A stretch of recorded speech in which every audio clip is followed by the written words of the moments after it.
At the company board meeting, my husband's father, the CEO, looked me in the eye and said, "You're fired. Poor results." That night, my husband slid a list of shelters across the table and whispered, "You're on your own now." I walked out quietly. Days later, he and his father blew up my phone, 78 missed calls, after discovering who I truly was. I thought the worst part of my day was getting fired by my father-in-law in front of witnesses, escorted out of the building like I'd committed a crime. Then I came home to find my husband Jack sitting at our kitchen island with a glass of scotch and a piece of paper. He slid it across the counter without looking at me, a printed list of women's shelters in the city, each one highlighted in yellow, one circled with a note in his handwriting, "Closest to the metro line." "Now that you're unemployed," he said, his voice flat and emotionless, "this arrangement doesn't work for me anymore." I stood there holding that list, understanding with brutal clarity that I'd been set up. They'd both planned this. Father and son, working together to discard me like a quarterly report that didn't meet projections. What they didn't know was that I'd been planning something too. Before we continue, thank you for being here to witness stories of resilience and reinvention. If you believe talent and contribution deserve recognition regardless of gender, please consider subscribing. It's free and helps these stories reach more women who need them. Now let's see what happens next. But I'm getting ahead of myself. To understand how I ended up holding a list of homeless shelters while my marriage disintegrated in real time, you need to know how carefully I'd built the life that was now crumbling. It started 3 years earlier at a cybersecurity conference in Boston, back when I was consulting independently and my future felt like something I controlled. Jack Caldwell stood in the back row of the conference hall during my presentation on predictive threat architecture, actually taking notes. That alone made him different. Most people in those audiences were there for the networking lunch afterward, scrolling their phones while speakers droned about encryption protocols. But Jack was engaged, leaning forward slightly, pen moving across his notepad as I explained how my framework could identify vulnerabilities before attackers even recognized they existed. During the question and answer session, he raised his hand and asked something that proved he'd been listening, really listening, about scaling the architecture across distributed systems without creating latency issues. It was a technical question that most marketing executives couldn't have formulated, let alone cared about. After the session ended, he waited while 3 other consultants pitched me their business cards with varying degrees of desperation, then approached with a smile that seemed genuine rather than rehearsed. We talked for 2 hours in the hotel lobby. He represented Caldwell Technologies, his family's firm, but he spoke about it with measured distance, like someone who understood the business without being consumed by it. He asked intelligent questions about my work, shared insights about gaps he saw in the industry, and listened when I explained my theories about where cybersecurity was heading. When he asked for my contact information, it felt professional. When he called 3 days later to invite me to dinner, it felt like possibility. Our courtship unfolded with what I interpreted as respectful deliberation. Jack introduced me to his world gradually. Casual dinners first, then a weekend trip to Cape Cod where we walked beaches and talked about everything except work, then slowly into his social circle of college friends and business associates. He never rushed, never pushed for more than I was ready to give, always checked in to make sure I was comfortable with each step forward. At the time, that patience felt like respect. Looking back now, I can see how it was also assessment, each stage a test to see if I'd fit into the space he'd already designated for me. 6 months after we met, Jack took me back to that same Boston hotel where we'd first talked. Same lobby, different conversation. He proposed over coffee rather than champagne, in jeans rather than a suit, with a ring that was beautiful but not ostentatious. Everything about the gesture felt authentic, like he understood that I valued substance over performance, partnership over spectacle. I said yes before he'd finished asking, certain I'd found someone who saw me as an equal rather than an acquisition. My mother's reaction arrived like a weather warning I chose to ignore. When I called to tell her the news, there was a long pause on the line before she said very carefully, "That's wonderful, honey. Just remember that families like the Caldwells operate differently than people like us. You'll always be an outsider to them no matter what Jack promises." I dismissed her concern as generational cynicism, the worldview of someone who'd struggled financially her entire life and couldn't imagine wealth operating with genuine meritocracy. Jack had assured me repeatedly that his father valued expertise and results, that Henry Caldwell had built his company by recognizing talent regardless of background or pedigree.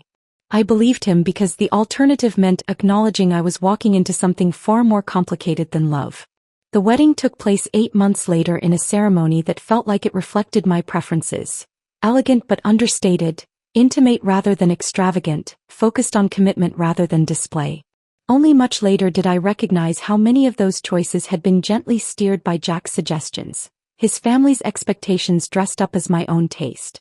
I kept my maiden name professionally, a decision Jack supported publicly while his mother Patricia made small pointed comments about tradition and family unity at every opportunity. I took his public support as proof of his progressive values, evidence that he really was different from his father's generation. Now I understand it was simply another performance, granting me the illusion of independence while the parameters of my new life were being drawn around me with invisible ink. 2 months into our marriage, Henry Caldwell summoned me to his office at Caldwell Technologies. The building itself was designed to intimidate. All glass and steel angles, a lobby with ceilings that soared 3 stories high, security protocols that required badging through 5 different checkpoints just to reach the executive floor. Henry's office occupied a prime corner with panoramic city views, furnished with a desk large enough to land small aircraft and chairs positioned at carefully calculated heights to ensure visitors looked up at him whether they wanted to or not. He gestured for me to sit in the lower chair, a power dynamic so obvious it bordered on parody. "Violet," he began, using my first name with the casual familiarity of someone who considered such intimacy his privilege rather than something earned. "Jack tells me you're one of the brightest minds in cybersecurity. We could use someone with your skills on our team." He delivered this as if offering me an extraordinary opportunity rather than fulfilling a family obligation to employ his new daughter-in-law somewhere visible but contained. The position was mid-level systems analyst, responsible for maintaining existing security infrastructure and running routine diagnostics. The salary was 30% less than I'd been earning as an independent consultant, a fact Henry mentioned with the clear expectation that I'd understand family came with certain financial sacrifices. The work itself sounded unchallenging, but Henry framed it as a foundation from which I could prove myself and advance. Jack had encouraged me to accept during our discussion the night before, positioning it as an investment in our marriage, stable schedules, no more traveling to client sites scattered across the country, the ability to actually build a life together rather than coordinating around my consulting calendar. His logic had made surface sense. I told myself the pay cut was temporary, that I'd demonstrate my value quickly and advance on merit, that working for my father-in-law's company would eventually open doors rather than close them. I accepted the position the following day, officially joining Caldwell Technologies as both the CEO's daughter-in-law and an employee who happened to have relevant skills. The reality of the work revealed itself within the first week. Henry assigned me to maintenance tasks that a competent intern could have handled. Updating firewall configurations according to vendor specifications, running security audits on systems I could have redesigned from scratch to be significantly more effective. When I drafted proposals for infrastructure improvements that would have saved the company substantial money while dramatically increasing their security posture, they were received with polite nods and then disappeared into filing systems never to be mentioned again. My suggestions in team meetings were acknowledged with the kind of patronizing patience people reserve for children who don't yet understand how the adult world actually operates. I was there to fulfill a role, not to contribute meaningfully. The company had hired me as proof of their progressive values, a credential they could point to when discussing their commitment to diversity in technology. "Look at us, we have the CEO's daughter-in-law working as a systems analyst. See how modern and merit-based we are." The irony of being simultaneously over-educated for my assigned tasks and completely dismissed for my actual expertise wasn't lost on me, but I told myself it was temporary. I'd prove myself, earn recognition, advance based on results. I was naive enough to believe that performance would eventually matter more than politics. 6 months of that professional suffocation drove me to start building something in secret.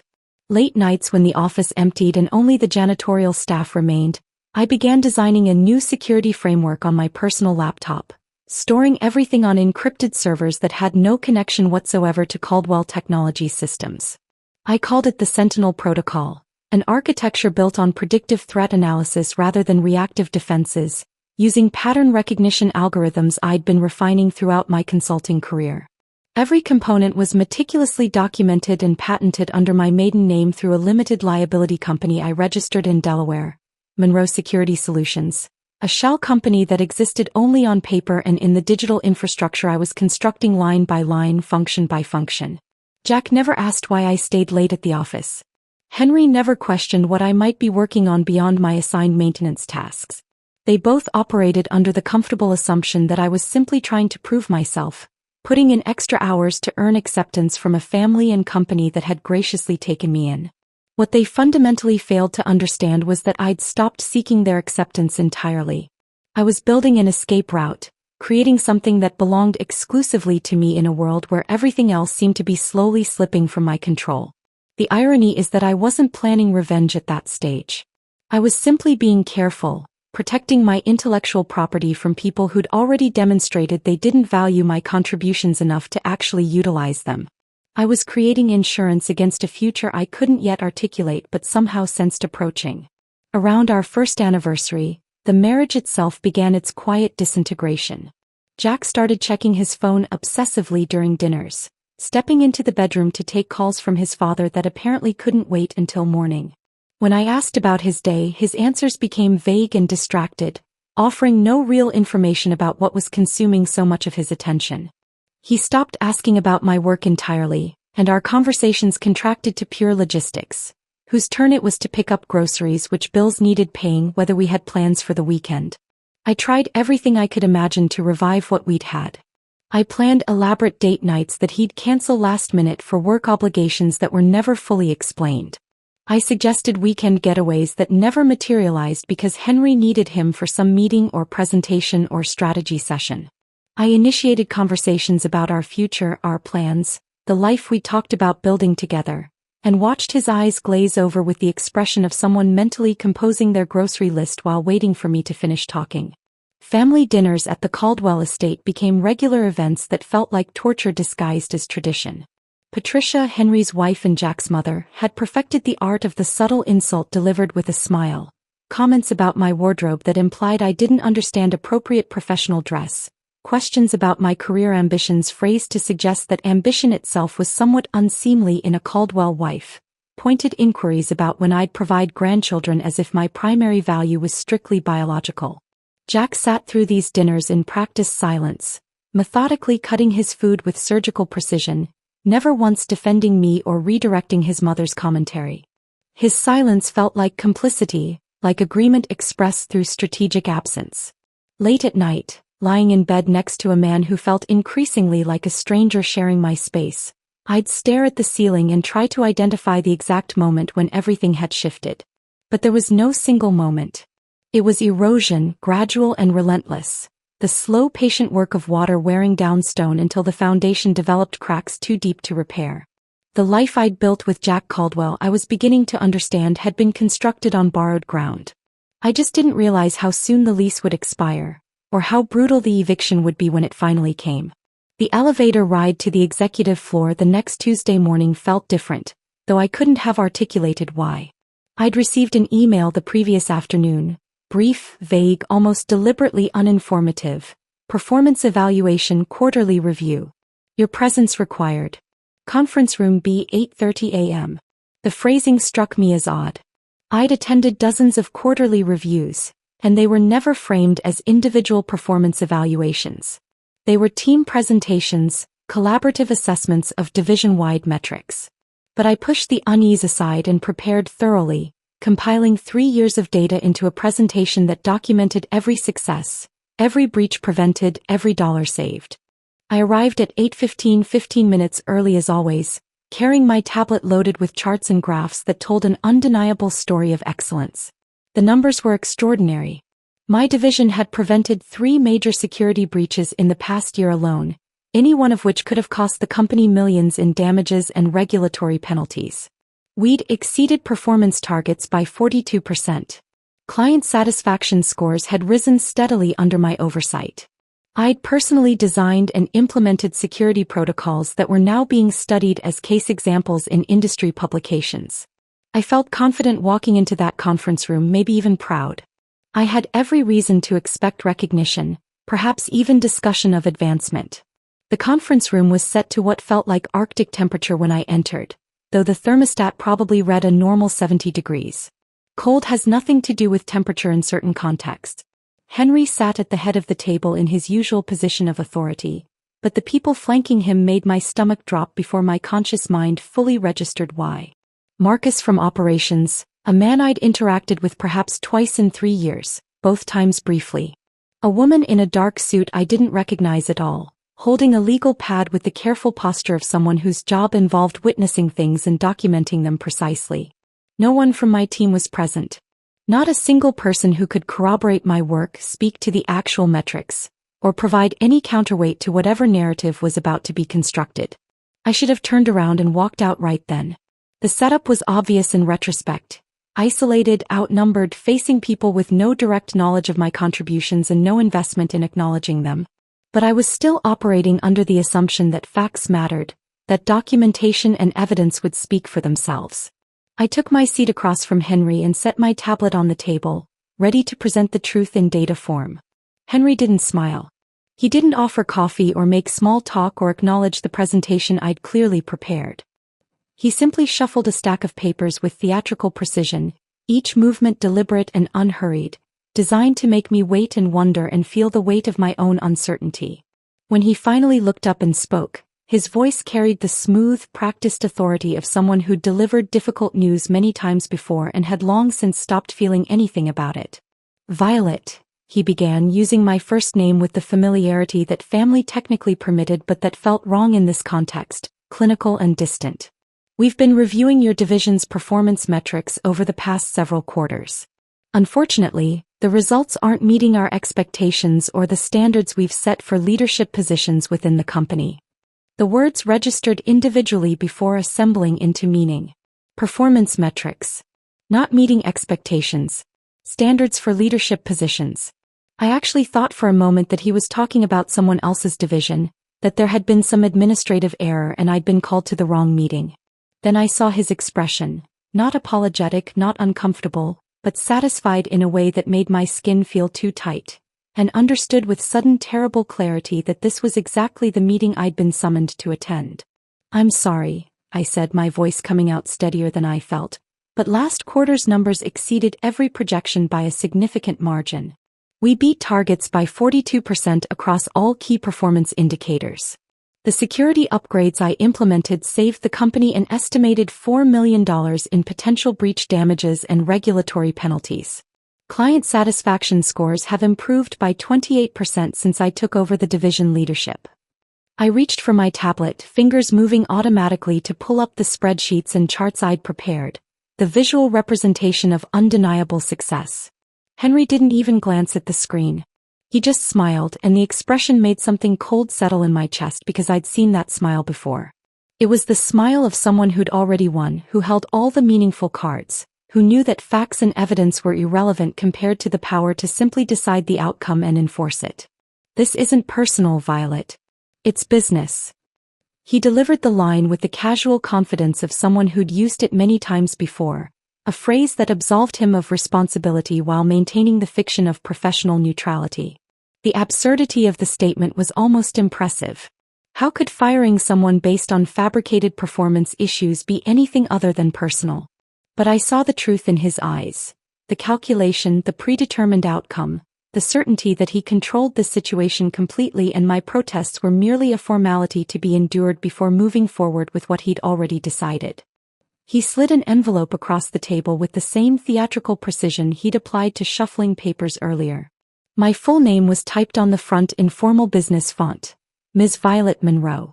Not Violet Caldwell, which I'd never legally become but which family members occasionally used. Monroe.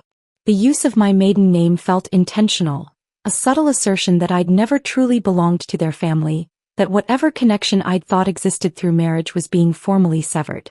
"Your termination is effective immediately," Henry continued, his tone suggesting he was reading from a script he'd memorized. "Security will escort you to your desk to collect personal belongings. Your access credentials will be deactivated as of 9 o'clock this morning. Human Resources will contact you regarding final paycheck and benefits termination procedures." The lawyer, because that's obviously what the unknown woman was, made a careful note on her legal pad, documenting every word for whatever file this was building. Marcus still wouldn't meet my eyes, staring at a spot somewhere past my left shoulder as if eye contact might make him complicit in something he'd rather not acknowledge. And I sat there holding that envelope, my termination letter, understanding that this had never been about my performance. This was about power and control and Henry's need to eliminate anyone who threatened his narrative of singular genius, his position as the irreplaceable center of Caldwell Technologies. I'd become too competent, too visible, too successful in ways that reflected well on me rather than on him. The division I led was being recognized in industry publications. Clients were specifically requesting to work with my team. Other companies had started reaching out through back channels, subtle inquiries about whether I might be interested in leadership positions elsewhere. I'd thought those were signs of success, validation that my work mattered. What I'd failed to understand was that to someone like Henry, my success was threat, my visibility was challenge, and my growing reputation was something that needed to be eliminated before it eclipsed his own. I stood slowly, picking up the termination letter with hands that somehow didn't shake despite the adrenaline flooding my system. That would come later, the physical manifestation of shock and rage and betrayal. But in that moment I was functioning on autopilot, some deeper part of my brain taking over to navigate the immediate situation with the mechanical precision of pure survival instinct. I remember the way out, I said quietly, looking directly at Henry, holding eye contact until he was the one who looked away first. It's the same path I used when I built half the systems currently keeping this company operational. The systems that prevented those 3 breaches. The infrastructure that's generating the revenue that pays for this conference room and your imported coffee and whatever satisfaction you're getting from this moment. His expression flickered then, just for a second, something that might have been uncertainty or recognition that he'd perhaps miscalculated something important. But it passed quickly, replaced by the smug satisfaction of a man who'd executed his plan perfectly and wasn't particularly concerned about long-term consequences he couldn't yet see coming. I collected my personal items under the watch of a security guard named Mitchell who I'd personally trained on our access protocols 6 months earlier. He wouldn't look at me either as he stood 3 feet away, bearing witness to my humiliation with the uncomfortable posture of someone who knew this was wrong but had no power to change it. I packed my coffee mug with the chipped handle that I'd brought from home. The framed photo of my mother from my college graduation. A small succulent plant that had somehow survived 2 years in an office with recycled air and fluorescent lighting. These objects that had made my workspace feel marginally personal were now evidence of my temporary status, easily packed into a cardboard box and carried away. My security badge felt heavier than it should have when I dropped it in the return tray at the lobby desk. Angela, the receptionist who I'd chatted with every morning for 2 years about her kids and her night classes and her dreams of eventually moving into an administrative role, couldn't meet my eyes. Neither could the junior developers I'd mentored or Peterson from IT who stood watching from the hallway with the expression of someone observing a traffic accident, horrified but unable to look away. They all knew what I knew, what everyone in that building understood but would never say directly. Poor results was corporate code for we're removing you before you become too powerful, before your competence becomes so undeniable that we can't maintain the fiction that you're here as a favor rather than because you're genuinely valuable. The drive home felt surreal, disconnected, like watching footage of someone else's life. Traffic moved at its normal pace, people going about their ordinary routines completely unaware that my professional identity had just been systematically dismantled. I drove automatically, my hands making the familiar turns while my mind cycled uselessly through disbelief, anger, humiliation, confusion. Why now specifically? What had changed in the past few weeks to trigger this? The numbers were undeniable, the success documented and verifiable. Unless that was precisely the problem. Maybe I'd become too successful, too visible, too much of a threat to Henry's carefully maintained narrative that he was the singular genius behind Caldwell Technologies' success. I thought about calling my mother, but I could already hear her voice saying the thing she'd warned me about 3 years ago. Families like the Caldwells don't really accept outsiders, no matter how qualified you are or who you marry. I thought about calling Sarah, my best friend since college, but what would I even say? That I'd been fired for being too good at my job?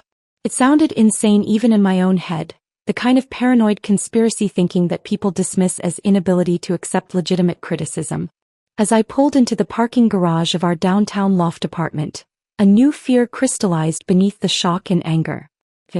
I would have to tell Jack that his father had fired me, that I was now unemployed, that the carefully constructed life we'd built together had just shifted fundamentally. Would he defend me? Would he demand answers from Henry? Would he stand up for his wife against his father's decision? Or would he? The thought trailed off as I stepped into the elevator, but some part of me already knew the answer. Some part of me had known for months, had registered all the small signs and warnings I'd been deliberately ignoring because acknowledging them would have meant confronting truths I wasn't ready to face. The elevator doors opened onto our floor. I walked to our apartment door, keys in hand, dread settling in my stomach like stones I'd swallowed. I knew before I opened that door. Some instinct deeper than conscious thought had already read the situation and prepared me for what came next. I just hadn't imagined it would be quite this brutal. The key turned in the lock with its familiar click, and I pushed open the apartment door expecting emptiness, silence, maybe a few hours to process what had just happened before having to explain it to anyone. Instead, I found Jack sitting at our kitchen island like he'd been positioned there deliberately, waiting. The staging was obvious the moment I registered the scene. His posture too casual, too prepared, lacking any of the natural surprise someone would show if their spouse came home hours earlier than expected in the middle of a workday. A glass of scotch sat in front of him despite the hour being barely past 10:30 in the morning. His laptop was open, angled just enough that I could see real estate listings on the screen. Not our real estate, not properties we might look at together for some future move or investment. Just his. Single occupancy apartments and condos, filtered for one bedroom, spaces designed for a man living alone. He was dressed in the dark blue Henley shirt I'd bought him for his birthday 6 months ago, the one he'd said made him feel comfortable and confident. He looked utterly calm while my world was still burning from the meeting that had ended less than an hour ago. "You're home early," he said, his tone carrying no surprise whatsoever, no concern, no alarm. Just flat acknowledgement, the same voice he might use if I'd returned from running an errand to the grocery store. No question about why I'd come home, no inquiry into whether something was wrong. Nothing that would suggest he didn't already know exactly what had happened and why I was standing in our apartment at this unexpected hour. I set the cardboard box containing my personal office items on the counter between us. That pathetic small container that represented 3 years of my professional life reduced to a coffee mug, a photo frame, and a plant that would probably die within a week without the specific care routine I'd established. The box made a hollow sound against the marble surface. "Your father fired me," I said, watching his face carefully for any sign of genuine reaction. "Cited poor results as the reason. Funny thing about that, my results were actually the best in company history. 42% above target. 3 major breaches prevented. $4 million saved. But apparently that doesn't meet expectations." Jack took a slow, deliberate sip of his scotch, and I watched something shift in his expression. Not guilt, which would have required him to feel he'd done something wrong. Not shock, which would have meant this information was news to him. Just a kind of resigned finality, the look of someone who'd been waiting for this specific conversation to arrive and was now relieved to finally have it happening so he could move on to whatever came next. He reached into a leather portfolio sitting on the counter beside his laptop. Expensive leather, the kind with his initials embossed in gold in the corner, a gift from his parents last Christmas, and slid a folded piece of paper across the marble surface toward me. The gesture was careful, deliberate, practiced. This wasn't spontaneous. He'd prepared this document, positioned it in that portfolio, probably rehearsed this exact moment in his mind multiple times. I picked up the paper and unfolded it with hands that had started to shake slightly, the adrenaline from the earlier confrontation with Henry finally catching up to my nervous system. What I found inside made my breath catch in a way that the firing itself hadn't quite managed. A printed list of women's shelters in the city.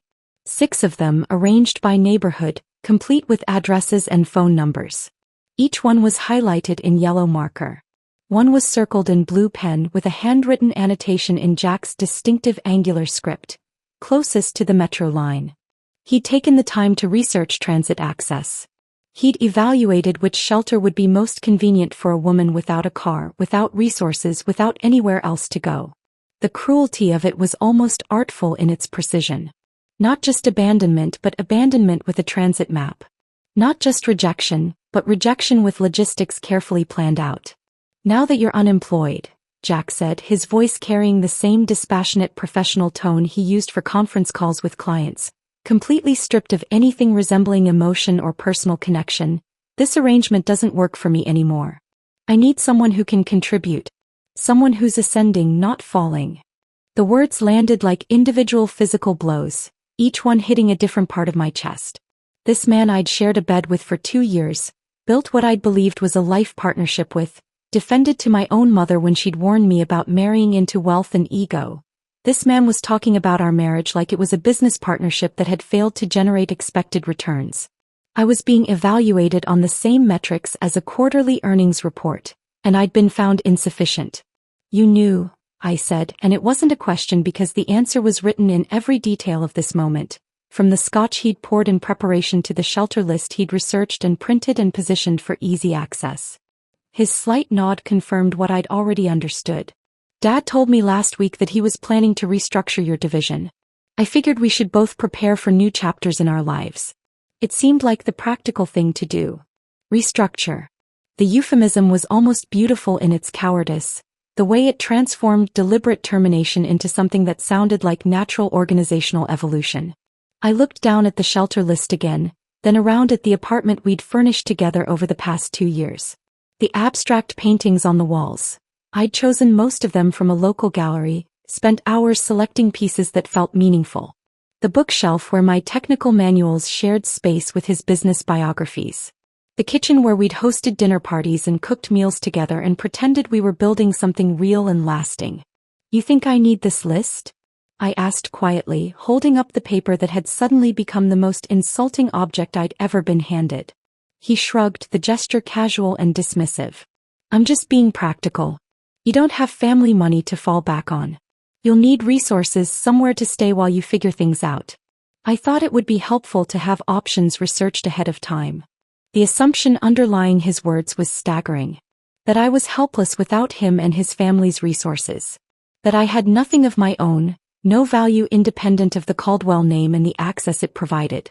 That firing me and discarding me would leave me desperate and broken, scrambling for shelter space and metro fare. He'd actually convinced himself that providing this list was a kindness, a practical gesture from someone who'd thought ahead about my needs. I stood there holding that shelter list, and suddenly the full architecture of their betrayal assembled itself in my mind with devastating clarity. This wasn't impulse or sudden decision. This was coordination, careful planning, a strategy executed between father and son with the same precision they'd apply to any business deal. Henry had told Jack a week ago. 7 full days. Which meant Jack had spent an entire week knowing that his father intended to fire me, knowing that he himself intended to end our marriage, and he'd said nothing. He'd continued the performance of normal life, sitting across from me at breakfast, kissing me goodbye when I left for work, asking casual questions about my day when I came home, all while holding this secret like ammunition he was waiting for the right moment to use. How many nights had he lain in bed next to me, planning this exit? How many conversations had father and son had about the problem of Violet, the wife who'd become inconvenient, the employee who'd become too competent and too visible and too much of a threat to their carefully maintained hierarchy? I thought back to our first anniversary, to the gradual cooling of Jack's affection over the months that followed, his increasing absences and vague explanations about where he'd been and what was consuming so much of his time and attention. It hadn't been normal marriage growing pains or the natural evolution of a relationship moving past its honeymoon phase. It had been preparation. Strategic emotional divestment. He'd been withdrawing his investment gradually, protecting himself from the fallout he knew was coming, ensuring that when the moment arrived to execute his exit he'd already insulated himself from feeling much of anything about it. And I'd blamed myself.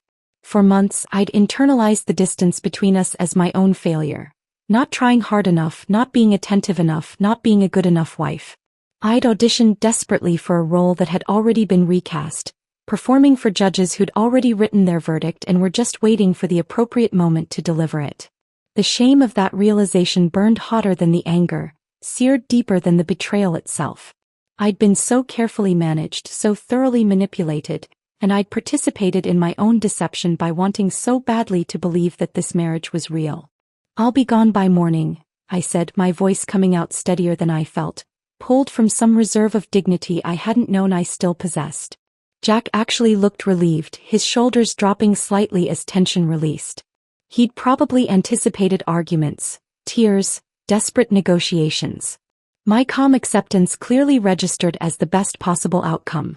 A clean break with no drama, no complications, no messy emotional scenes that might create awkwardness or require him to feel uncomfortable about his choices. He didn't see what was happening inside me in that moment. Not rage, though that would come later. Not grief, though that was there too, buried under layers of more immediate reactions. What crystallized in my chest as I stood there holding that insulting shelter list was something colder and more precise than either of those emotions. It was clarity, sharp-edged and absolute, cutting through every illusion and self-deception I'd been maintaining about who these people were and what I'd actually meant to them. I packed methodically that evening while Jack stayed in the living room, probably scrolling through those real estate listings, planning his next chapter with the same casual efficiency he'd applied to ending this one. I didn't take everything. That would have required multiple trips and extended this humiliation over more time than I could stand.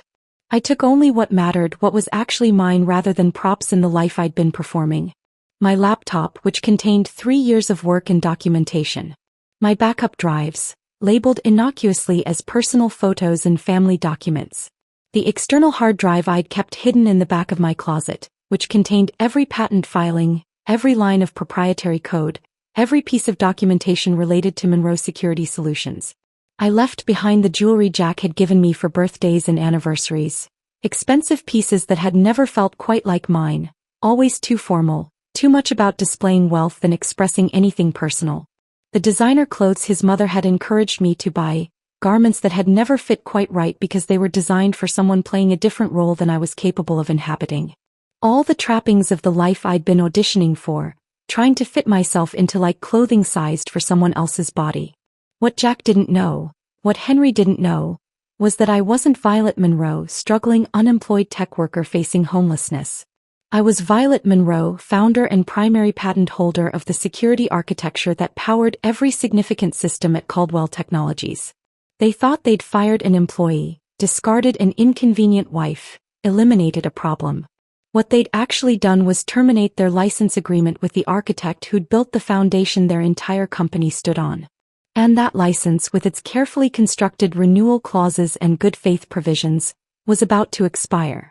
I left the apartment before dawn the next morning, carrying 2 suitcases and the cardboard box from my office, leaving behind a marriage and a life that had never truly belonged to me.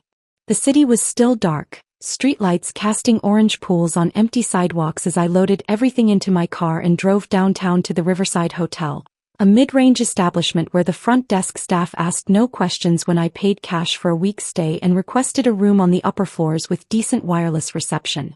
Room 847 became my operations center. The space was generic in the way all hotel rooms are.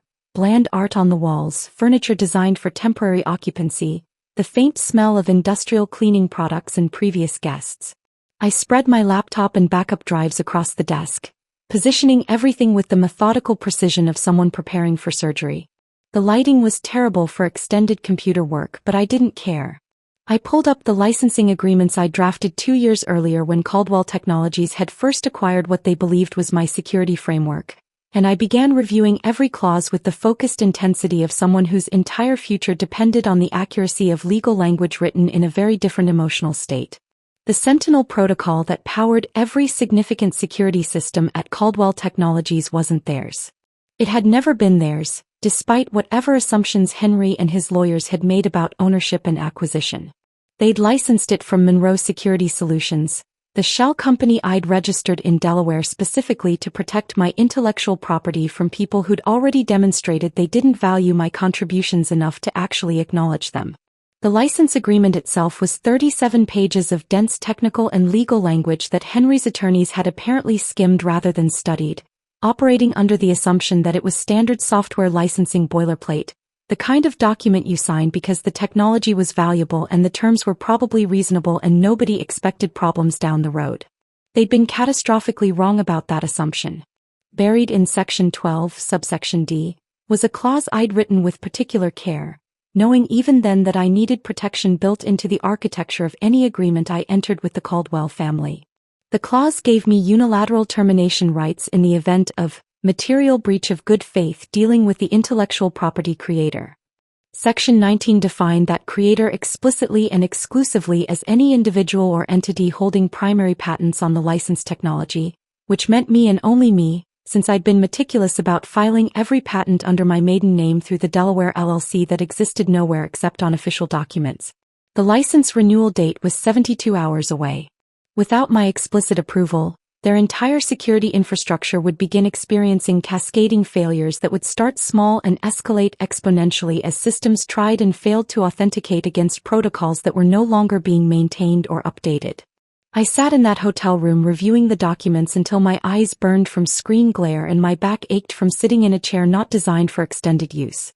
Then I began drafting the formal notice that would trigger everything that came next. At 2:15 in the morning, unable to sleep despite exhaustion that made my hands shake slightly as I typed, I finalized the language. The notice was brief, professionally phrased, almost polite in its tone. Pursuant to Section 12D of License Agreement MT 2847, Monroe Security Solutions hereby provides notice of material breach regarding treatment of intellectual property creator. Automatic license renewal is suspended pending contract renegotiation and resolution of outstanding grievances. This suspension becomes effective at 0600 hours Eastern Standard Time, September 24th. I attached a PDF copy of the original licensing agreement with specific provisions highlighted in yellow marker, the same color Jack had used when highlighting homeless shelters on the list he'd prepared for my convenience. The visual parallel felt appropriate.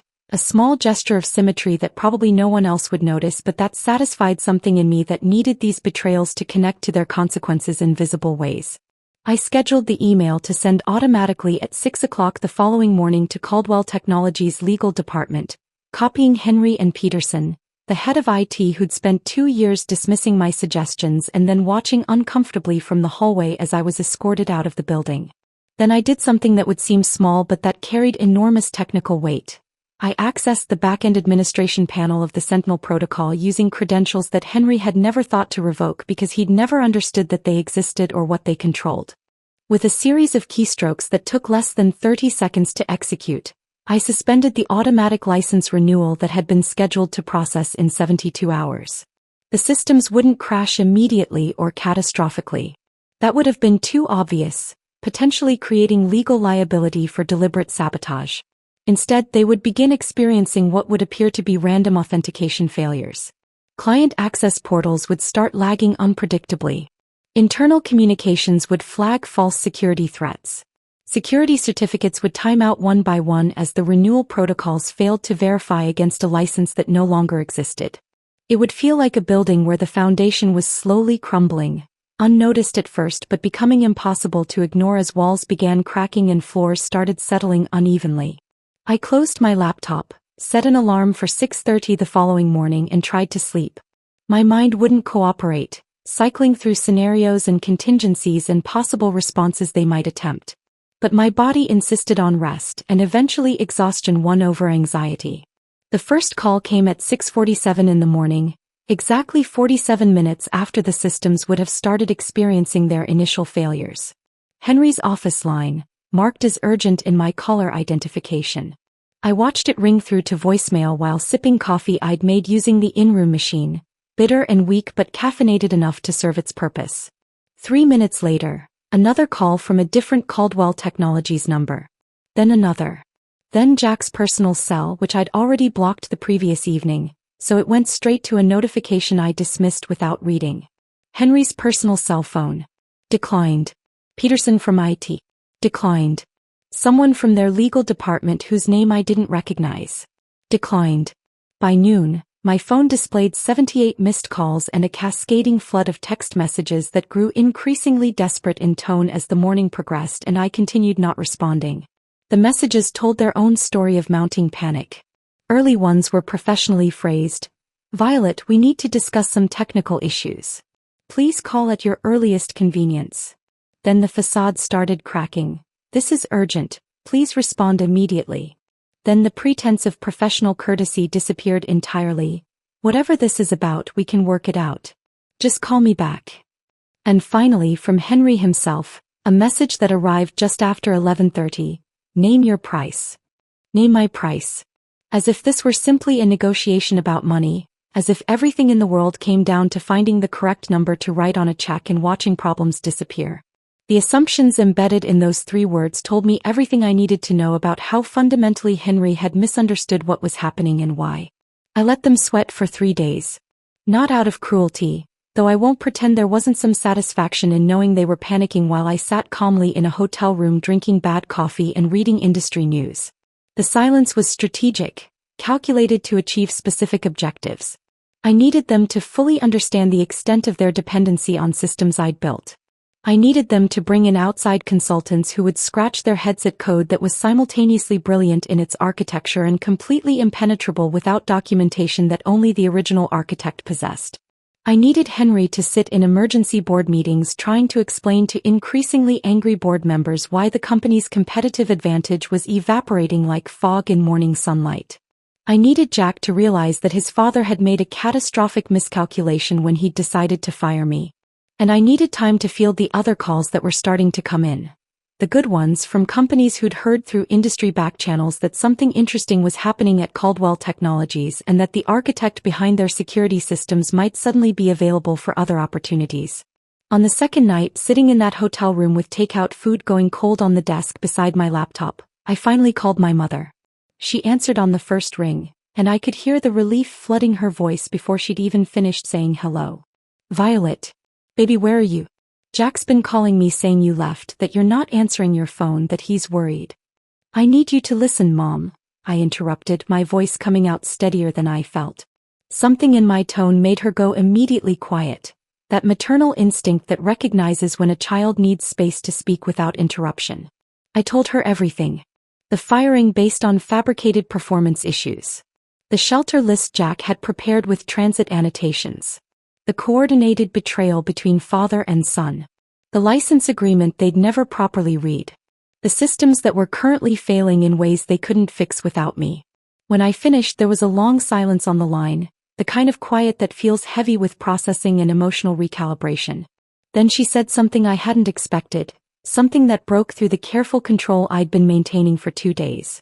"I have $48,000 in savings. It's yours if you need it." My mother, who'd raised me alone after my father died in a construction accident when I was 8 years old. Who'd worked double shifts as a nurse for 15 years to keep us housed and fed and to put me through college without debt. Who'd never had extra money for vacations or luxuries or anything beyond the essentials of survival. She was offering me her entire financial security. "Mom, I don't need," I started, but she interrupted me with the firmness that had gotten us both through the hardest years of my childhood. "I know you don't need it. You never did. You've been taking care of yourself since you were 16 years old. But I need you to know you have it. You're not alone, baby. You never were." I broke then, not from sadness but from something fiercer and more complicated. Gratitude and rage and determination all mixing together into an emotional response I couldn't quite name or control. Tears came that I hadn't allowed myself since the moment Jack had slid that shelter list across the counter. "I'm going to make them understand what they did," I told her, my voice thick with emotions I was still trying to process. "I know you are," she said with absolute certainty. "And I'll be here when you do." That conversation changed something fundamental in how I understood what I was doing and why. This wasn't just about me anymore, about my hurt feelings or damaged pride or professional reputation. I was doing this for my mother, who'd never had the luxury of demanding fair treatment because survival didn't leave room for principles. For every woman who'd been told she was nothing without the man who married her. For everyone who'd ever been discarded like a quarterly report that didn't meet arbitrary projections. The calls from Caldwell Technologies continued. By the end of day 3, the count had exceeded 100. But I didn't answer any of them. I was done responding to their schedule. On the 4th morning, I woke at 5:30 without an alarm. My body's internal clock apparently convinced that this was the appropriate time to begin whatever came next. The hotel room was still dark, city lights filtering through curtains that didn't quite close properly, casting thin vertical lines across the ceiling that I'd been staring at for the past 3 nights whenever sleep proved elusive. But this morning felt different. The anxiety and second-guessing that had characterized the previous 72 hours had crystallized overnight into absolute clarity about what needed to happen next. I made coffee with the inadequate in-room machine, opened my laptop while it was still brewing, and began drafting the email that would fundamentally alter the power dynamic between myself and the Caldwell family. The message needed to be perfect. Not emotional, not accusatory, just factual in a way that left no room for misinterpretation or negotiation about the reality of the situation they now found themselves in. I addressed it to Henry's private email address, the personal account he used for matters he preferred not to have documented in corporate systems where they might be subject to discovery requests or board oversight. No greeting, no preamble, no wasted words that might dilute the impact of what I was about to demonstrate. Just a single sentence. Please find attached documentation regarding the ownership and licensing structure of the security systems currently powering Caldwell Technologies operations. The first attachment was the complete licensing agreement for the Sentinel Protocol, all 37 pages, with specific provisions highlighted in yellow. Section 12D. Outlining material breach conditions and the termination rights that accompanied such breaches. Section 19 providing explicit definition of intellectual property creator as the individual or entity holding primary patents on the licensed technology. Section 23 detailing my unilateral authority to terminate or suspend the license under specified circumstances, which included, and I'd been very careful about this language when drafting the original agreement, treatment of the creator that could reasonably be interpreted as acting in bad faith or failing to acknowledge their contributions appropriately. The second attachment contained every patent filing I'd submitted over the past 3 years for components of the Sentinel Protocol. Each one registered to Monroe Security Solutions between 2 and 3 years prior, months before Caldwell Technologies had supposedly acquired the system through what they believed was a straightforward technology purchase. Each filing listed me as the sole inventor, my maiden name appearing on every official document in the place where ownership and creative credit were formally established and legally protected. Henry had apparently never investigated any of this. Why would he? I was just his son's wife, hired as a diversity checkbox to demonstrate the company's progressive values, someone presumably too grateful for the opportunity to cause complications or assert inconvenient legal rights. The arrogance embedded in that assumption was almost impressive in its completeness. At the bottom of the email, below the 2 attachments, I added a single line that felt appropriate given the circumstances. You fired the architect. The building is noticing. I hit send at exactly 6 o'clock in the morning, the same time their systems had begun experiencing cascading failures 4 days earlier. The symmetry felt important, a way of marking the connection between cause and effect, between their decision to discard me and the consequences that were now materializing in ways they were only beginning to understand. My phone rang at 7:14. Henry's private cell number, the one he gave to family and key business associates, not the office line that went through assistance and screening protocols. I let it ring 4 times before answering, a small petty gesture that nonetheless satisfied something in me that needed him to wait, to experience even brief uncertainty about whether I would pick up at all. Violet. His voice carried none of the smooth authority I'd heard in that conference room 4 days ago. He sounded diminished somehow, like a man who'd just discovered that the foundation of his house had been built on land he didn't own and that the actual owner had just informed him the lease was expiring. We need to meet. Face to face. There are things we should discuss that are too complicated for phone conversations. No, I said, keeping my voice calm and level, refusing to match any urgency or concern he might try to project. You need to listen. 3 years ago, you hired me as what you clearly viewed as a favor to your son. You treated me like a diversity checkbox, someone who should be grateful for the opportunity to exist in your orbit and perform whatever minor tasks you deemed appropriate for someone of my position. Silence on the other end of the line. I continued without waiting for him to formulate whatever response he was trying to construct. You assigned me maintenance work that was beneath my capabilities, and you never bothered to learn what I was actually building during all those late nights you probably assumed I was spending trying to prove myself worthy of your family's acceptance.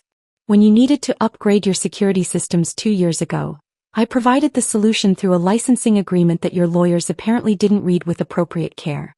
You thought you were acquiring technology outright. You were renting it. From me. That's not, Henry started, but I cut him off before he could complete whatever denial or rationalization he was attempting. The license renewal came due 3 days ago. I declined to approve it. Every system currently keeping your company operational is now running on borrowed time that's counting down with each hour that passes. Your client portals are experiencing authentication failures. Your internal communications are flagging false security threats. Your competitive advantage is evaporating in real time. And all of it traces directly back to the woman you fired for supposedly poor results that were actually the best performance metrics in company history.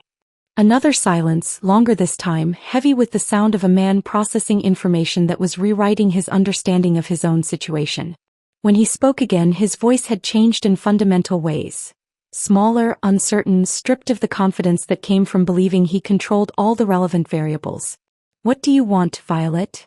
The question revealed how completely he'd misunderstood what was happening and why.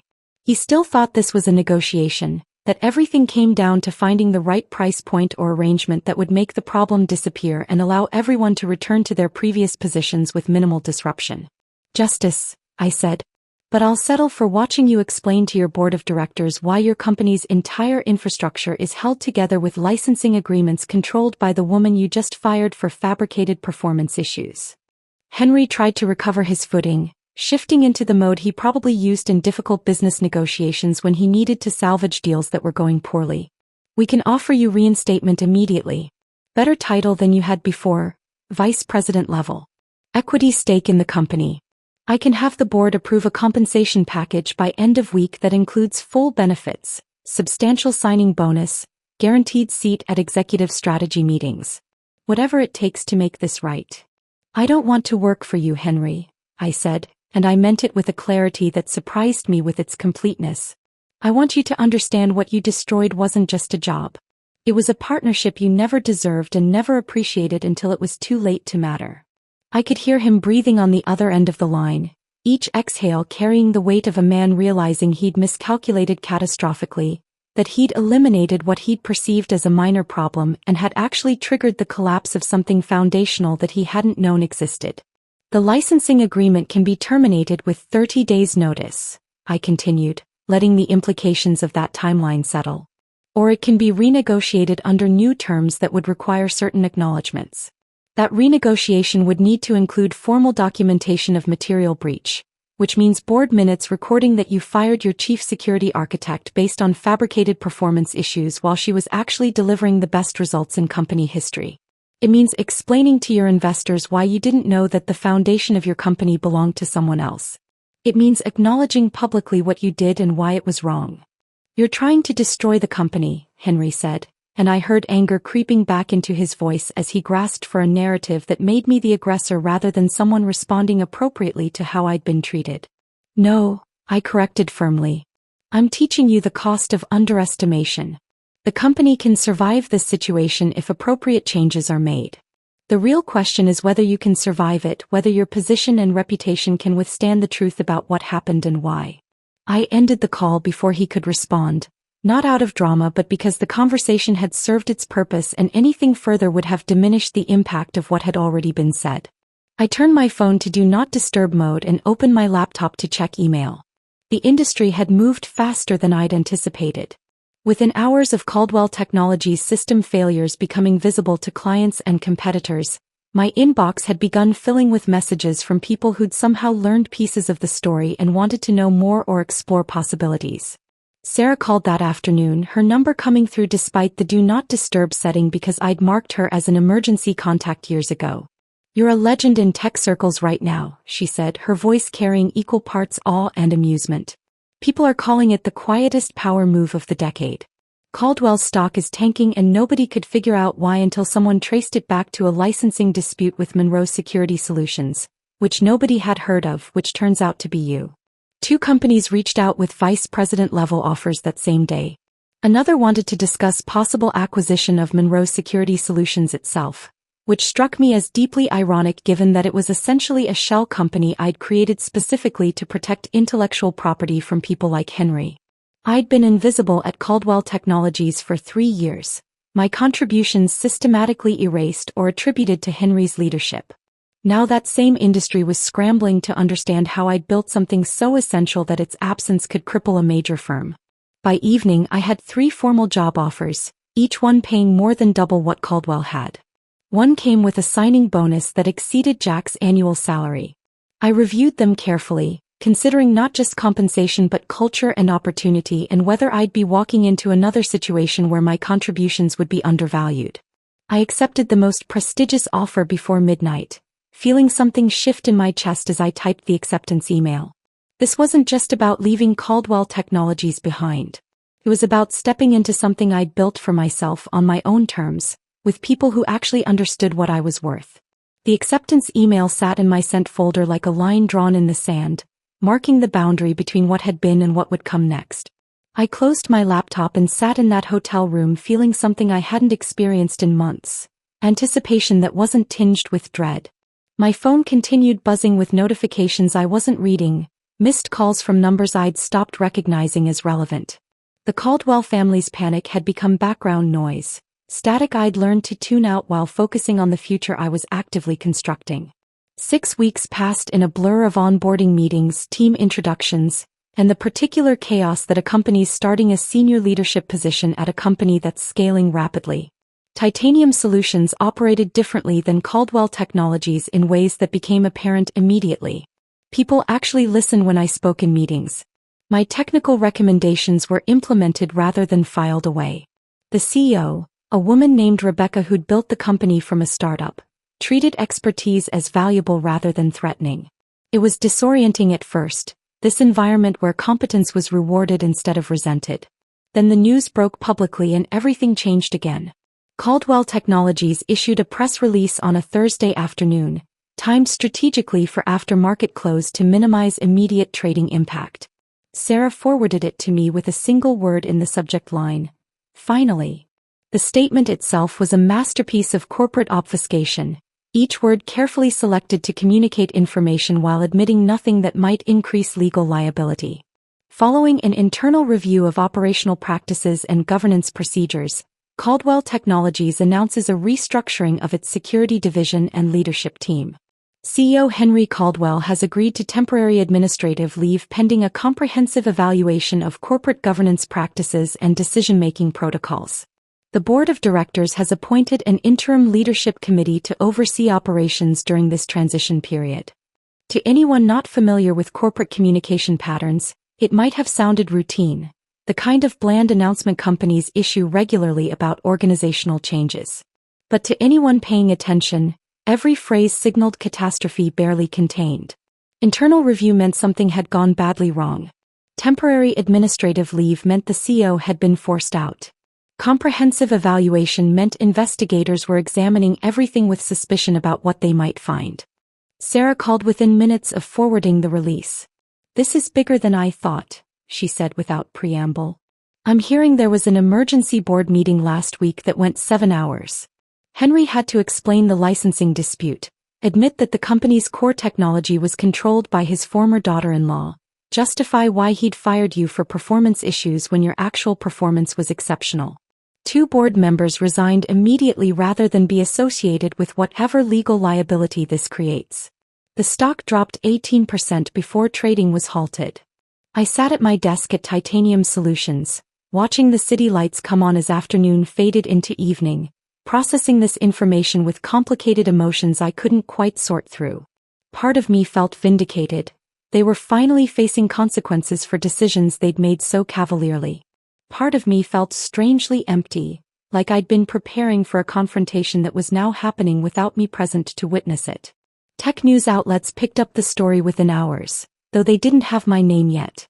The coverage focused on the licensing dispute angle, speculation about governance failures, questions about how a major tech company could build its competitive advantage on technology it didn't actually own. Industry analysts published pieces with headlines like, "The Hidden Risks of Technology Licensing," and "When Founders Don't Read the Fine Print." Henry issued a second statement through his attorney about renegotiating technology partnerships in good faith, but the market had already rendered its judgment. Confidence had evaporated, and with it the assumption that Caldwell Technologies was a stable investment. Jack started calling again during week 7. I'd unblocked his number by then, curious about what he might say now that the situation had become public and undeniable. His voicemails told their own story of progressive desperation. The first one carried irritation. Violet, I don't know what you're doing, but you need to stop this. People are getting hurt, jobs are at risk. You're destroying something my father spent his life building. I deleted it without responding. The second message, 3 days later, shifted to confusion. I know you're angry. You have every right to be angry about how things ended. But can we just talk? Figure out some way to resolve this that doesn't involve taking down the entire company. Delete. By the third message, panic had crept into his voice. Dad's under investigation. The board is talking about forcing him out permanently. His reputation is being destroyed. Is that what you wanted? To humiliate him publicly? The assumption embedded in that question was almost amusing, that I'd orchestrated this outcome through careful planning rather than simply withdrawing support they'd taken for granted while treating me as disposable. On week 8, Jack appeared at my new office building downtown. I was in a meeting when security called to inform me that someone claiming to be my husband was in the lobby requesting to see me. I pulled up the security camera feed on my phone and watched him standing there holding expensive roses, the kind you purchase when desperation has replaced thoughtfulness, when you need a gesture that looks significant without requiring actual understanding of what the other person might want. He looked smaller somehow than I remembered. Not physically diminished but reduced in some fundamental way that had nothing to do with height or weight. The confidence he'd carried so easily during our marriage had been replaced by uncertainty that showed in his posture, the way he shifted his weight from foot to foot while waiting for the security guard to return with a response. We're separated, I heard him say when the guard asked about his relationship to me, and the word choice struck me as characteristic of Jack's approach to difficult situations. Separated suggested something temporary, circumstantial, a condition that might be resolved through negotiation or changed circumstances. It sanitized what had actually happened, made it sound mutual and reversible rather than the deliberate abandonment it had been.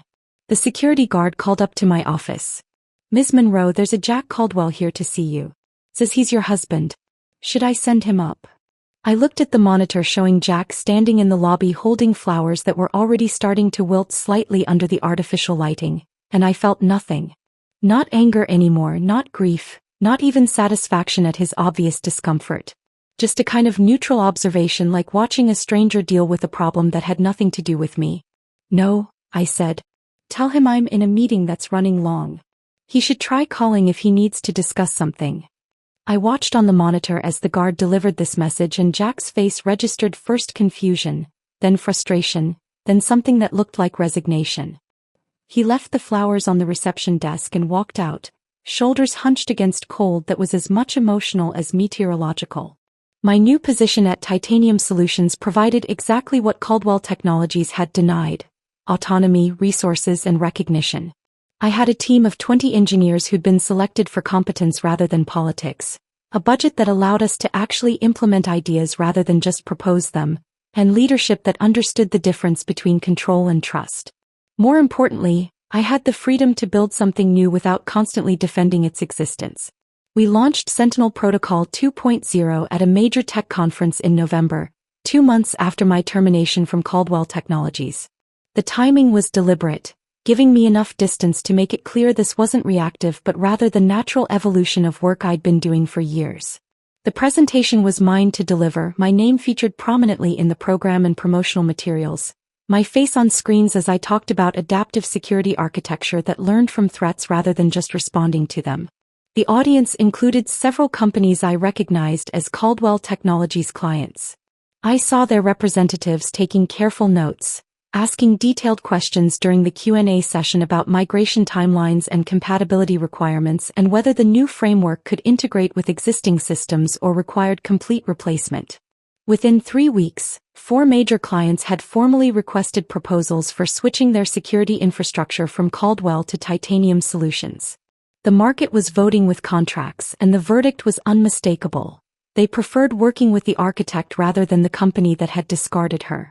Sarah called after the conference presentation, her laughter carrying genuine delight. You just declared war without firing a single shot. That was the most professionally devastating thing I've ever witnessed. It's not war, I replied, meaning it. It's just better engineering. The technology speaks for itself. But late one evening, working alongside Clara on a particularly stubborn debugging problem, She asked me something that cut through all the professional success and public vindication to expose something I'd been trying not to examine too closely. "Do you feel satisfied?" Clara asked, looking up from her screen with the directness that made her an excellent engineer and occasionally an uncomfortable colleague. Watching Caldwell Technologies implode, Henry under investigation, Jack showing up with desperate flowers. "Is it what you thought it would be?"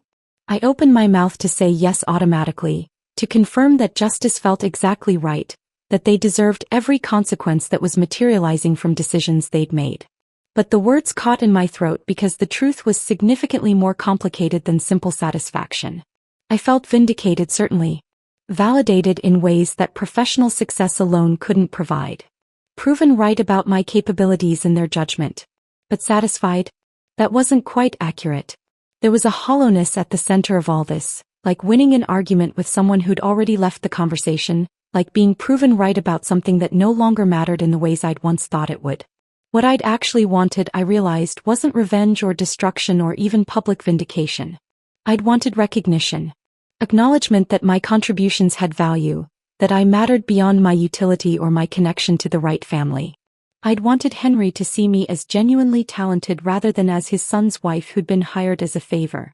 I'd wanted Jack to love me for who I actually was rather than for how I fit into the life he'd planned. But I would never receive that recognition from them. They lacked the self-awareness required for genuine apology, the humility necessary for real change. The best outcome I could realistically hope for was that they'd learned an expensive lesson about the cost of underestimating people.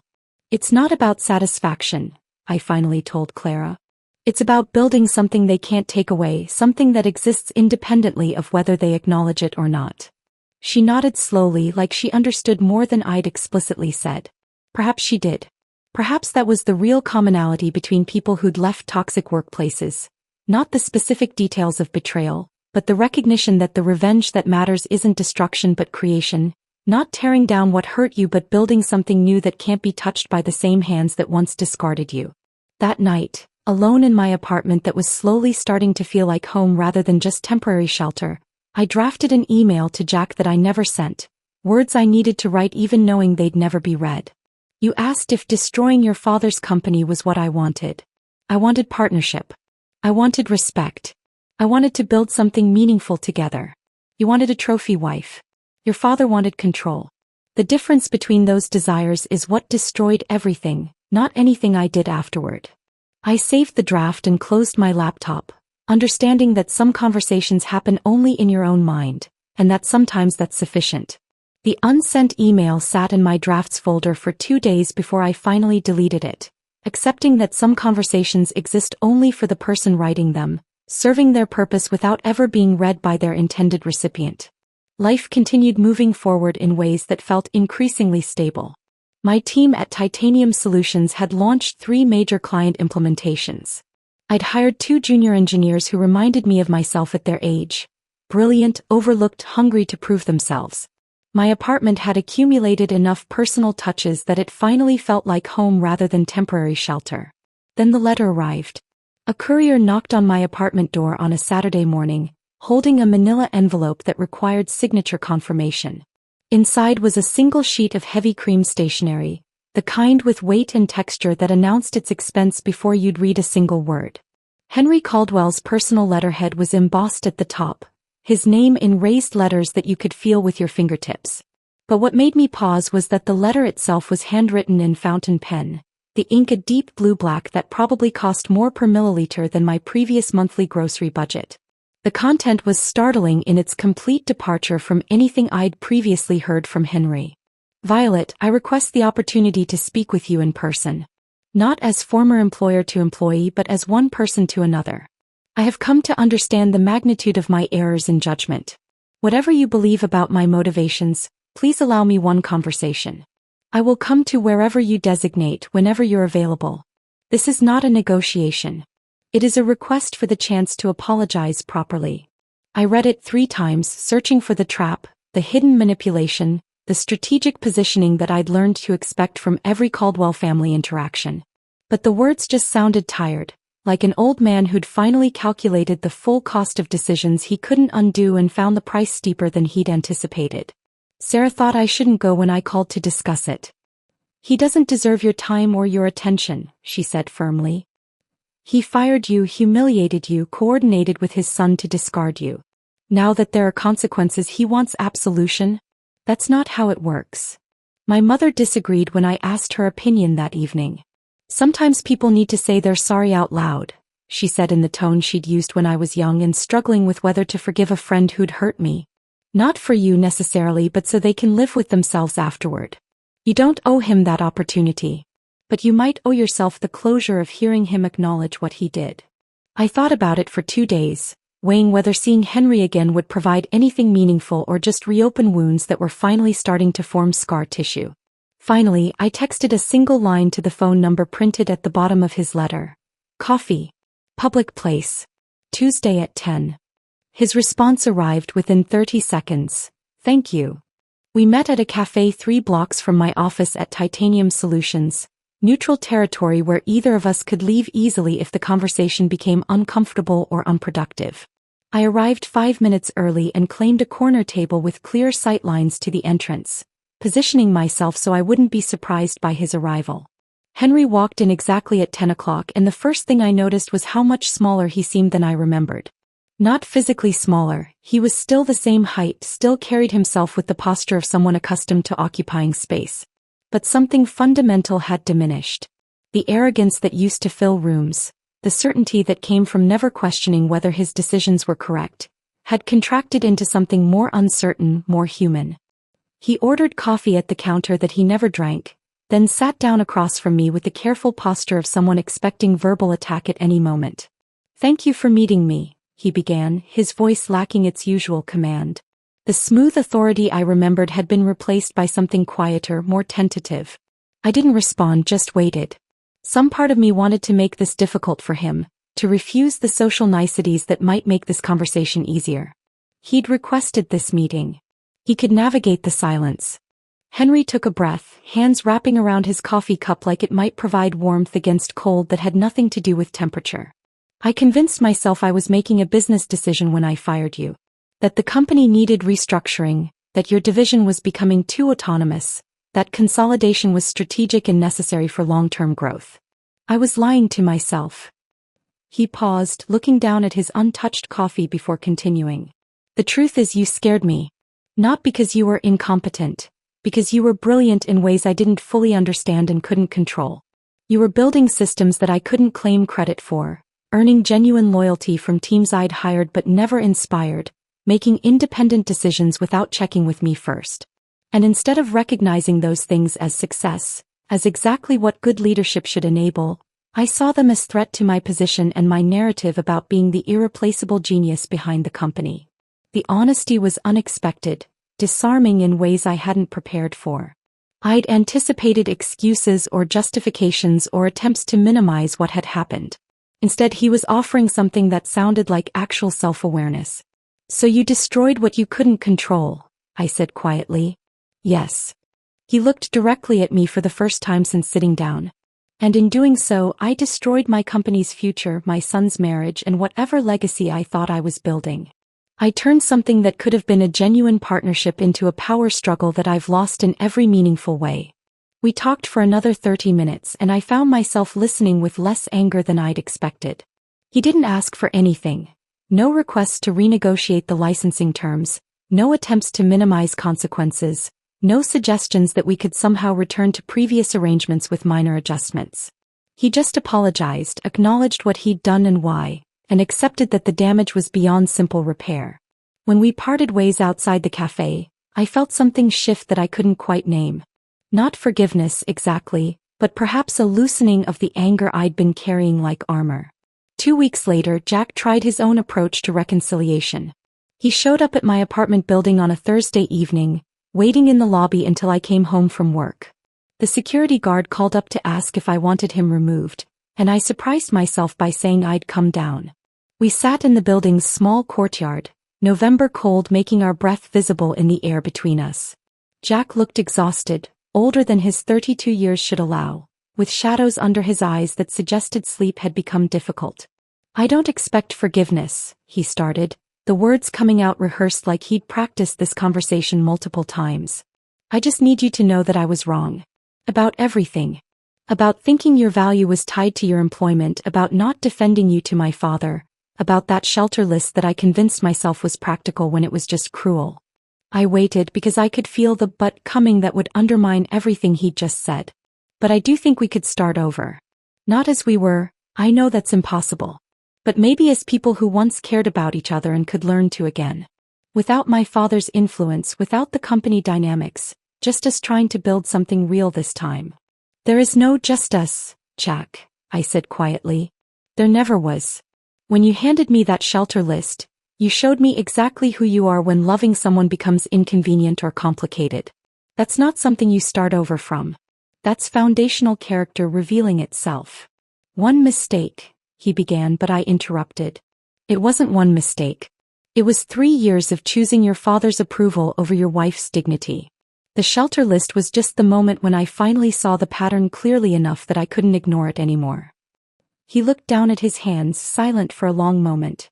I'm sorry, he said again, like repetition might somehow change the mathematics of what had happened. I know, I replied. But sorry doesn't rebuild what you burned. It just acknowledges the ashes. After those conversations, I wrote 2 final emails. The first to Henry laid out clear boundaries. Appreciation for his apology, acknowledgement that he seemed to genuinely understand what he'd done, but firm establishment that professional relationship was the extent of what existed between us now. The licensing agreement would stand as written. He would pay fair market rates for continued use of technology his company needed. I would provide the contracted support required. Nothing more. The second email to Jack was shorter, more direct. The answer to his question about starting over was no. Not because of hatred, but because of absent trust that couldn't be rebuilt from these particular ruins. I wished him well genuinely, but from a distance that would remain permanent. I hit send on both emails and felt something release in my chest. Not quite peace, but something adjacent to it. Closure, I realized, wasn't forgiveness or reconciliation. It was simply deciding that the story was finished, that no additional chapters would be written, that what had happened could finally be relegated to past tense rather than continuing to occupy present awareness. The conversations had provided something I hadn't expected. Not resolution exactly, but completion. The ability to finally close a chapter that had been left hanging open, consuming energy I needed for building what came next. The emails sat in my sent folder like bookends, marking the official conclusion of a chapter that had consumed months of emotional energy and mental space. I closed my laptop and sat quietly in my apartment, feeling the particular stillness that follows significant closure. The anger that had sustained me through the worst moments had finally burned itself out, leaving behind something clearer and more sustainable. Not forgiveness, but the ability to move forward without constantly looking backward.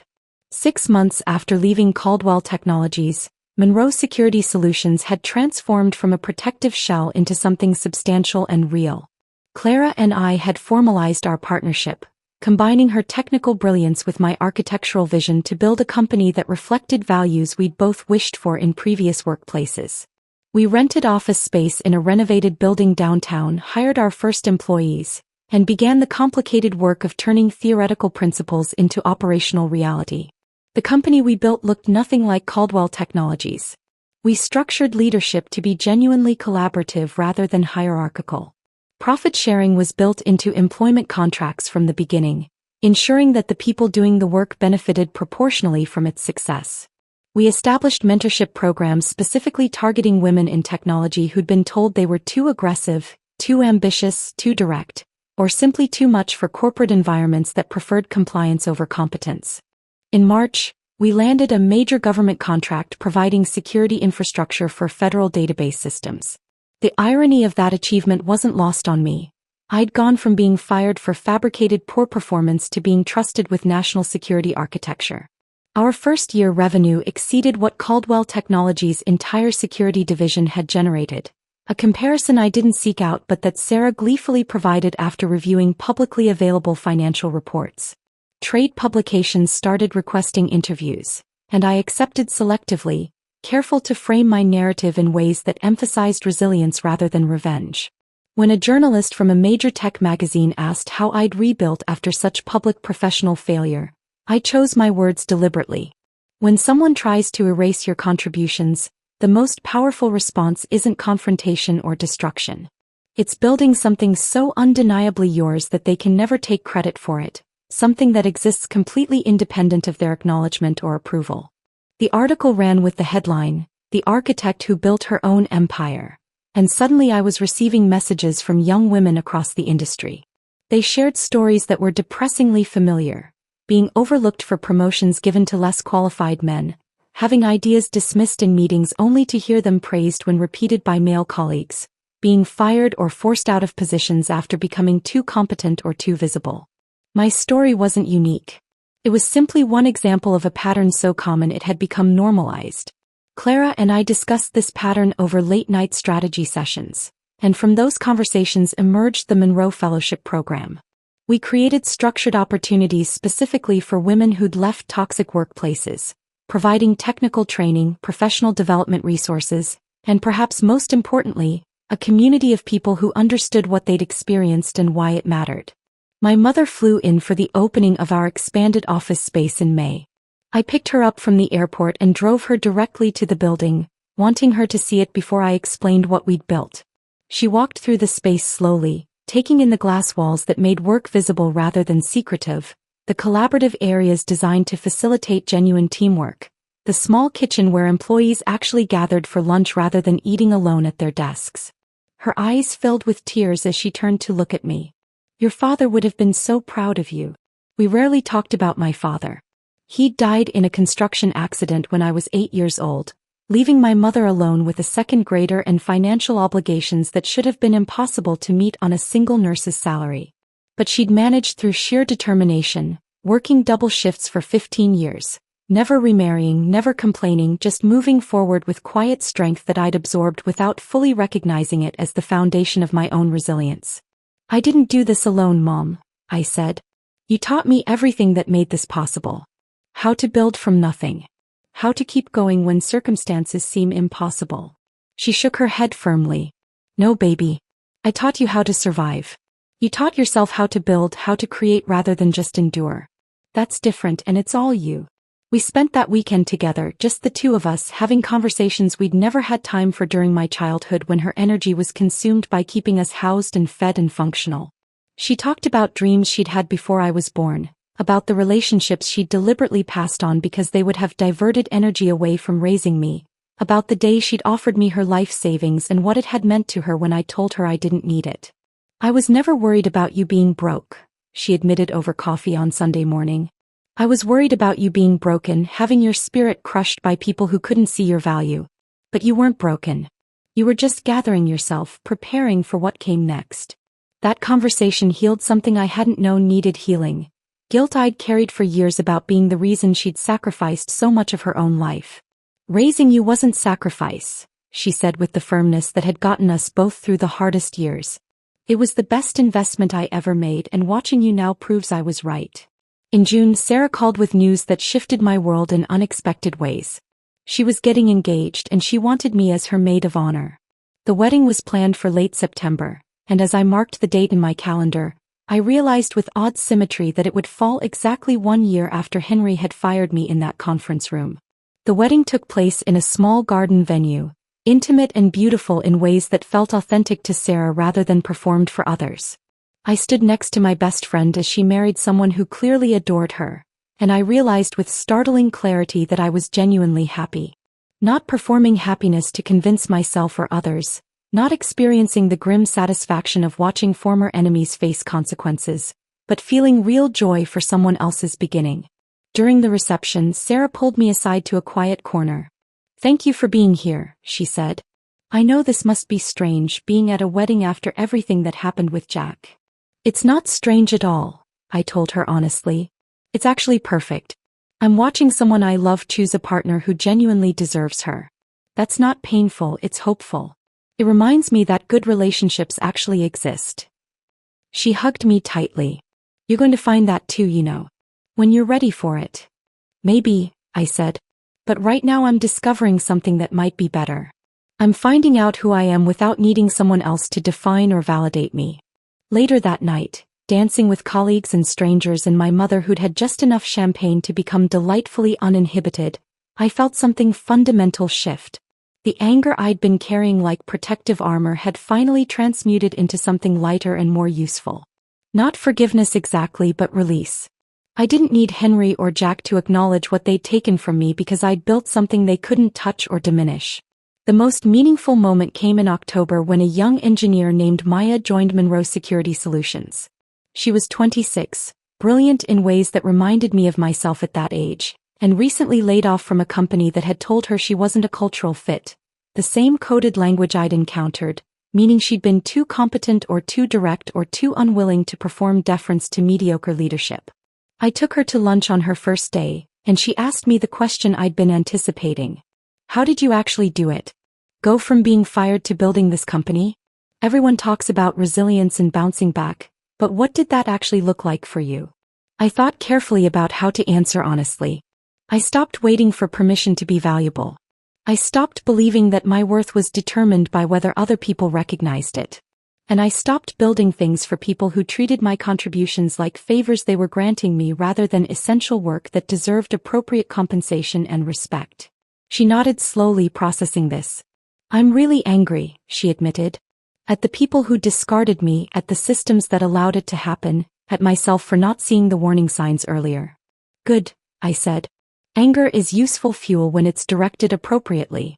Just don't let it become your permanent destination. Use it to build something better, then let it go when you don't need it anymore. 6 months later, Maya led the team that landed our biggest client contract. When she presented the technical architecture at our company meeting, speaking with confidence and precision about security protocols she designed, I caught Claire's eye across the room and we shared a smile that communicated everything without words. We'd built this. Not just a company but a genuine space where people like Maya could develop their capabilities without having to perform someone else's narrow version of acceptable behavior. That evening, driving home through the city, I passed Caldwell Technologies building and felt nothing but mild curiosity about how different the interior must look now. New leadership had restructured operations. Henry had officially retired. Jack had relocated to the West Coast for what his LinkedIn profile described as a fresh start. The empire they'd attempted to build through control and hierarchy had contracted into something smaller but perhaps more sustainable. I didn't feel triumphant observing this. I just felt free, finally unburdened by the need for their acknowledgement or their downfall. Because I'd learned something essential through all of this. The most effective response to being erased isn't destruction of those who wronged you. It's building something so undeniably your own that they become irrelevant footnotes in a story they never understood they were losing the right to narrate. I drove home to my apartment, modest but genuinely mine, filled with furniture I'd chosen and books I actually read and art that meant something personal rather than serving as expensive decor. My phone showed a text from my mother, "Proud of you every single day." I sat in my car for a moment after parking, engine off, city lights creating patterns through the windshield, and let myself feel the full weight and lightness of what I'd built from the ashes of betrayal. Then I went inside and opened my laptop to review proposals for the next phase of company expansion. Because that's what architects do. We build.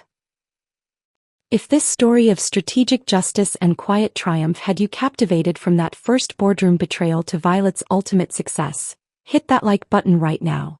My favorite part was when Violet suspended the license renewal and watched 78 desperate calls pile up while she calmly drank her coffee. What was your favorite moment? Drop it in the comments below. Don't miss more compelling stories of resilience and redemption like this. Subscribe and hit that notification bell so you never miss an upload.